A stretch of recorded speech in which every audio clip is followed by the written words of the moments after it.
Robin, it's what we've been expecting now for over a week. Ben McAdoo and Jerry Reese, the head coach and general manager of the New York Giants, have both been fired. What's your reaction? My reaction is, this is why Ben McAdoo couldn't be the guy to make Eli Manning cry, because for all of the arguments about evaluating who you had as Eli's possible successor, that never flew for me, because the people doing the evaluating, the general manager Jerry Reese and the head coach McAdoo, I knew would be gone by the end of the season at latest. Perhaps that whole ordeal expedited this process, and it's the reason they don't survive the season, but we all knew this was coming.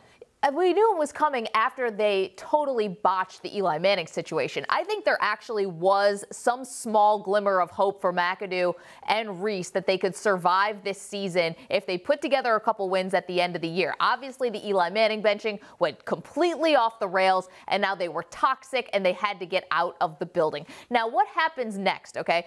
Does Eli Manning play for the New York Giants next year?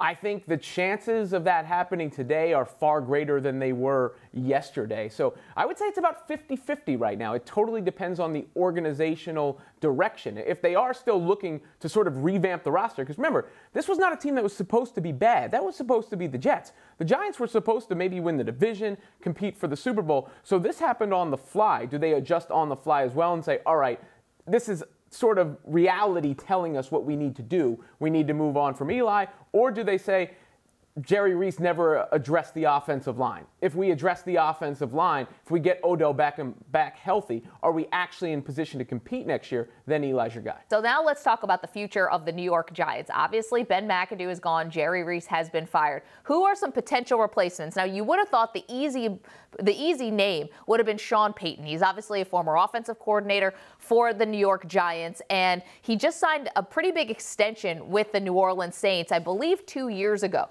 The Saints are also rolling right now.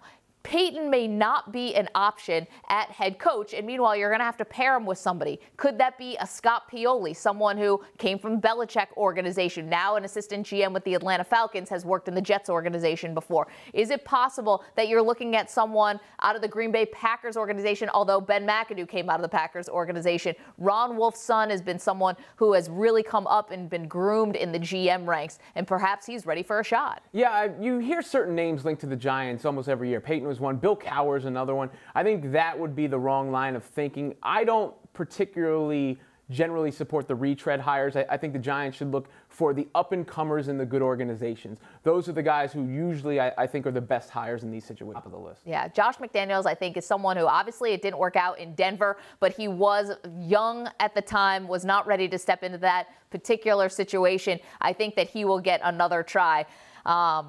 Also, Terrell Austin, keep an eye on that name. That's the Lions defensive coordinator. Apparently interviewed very well with the New York Giants 2 years ago before they ultimately decided that Ben McAdoo was their guy.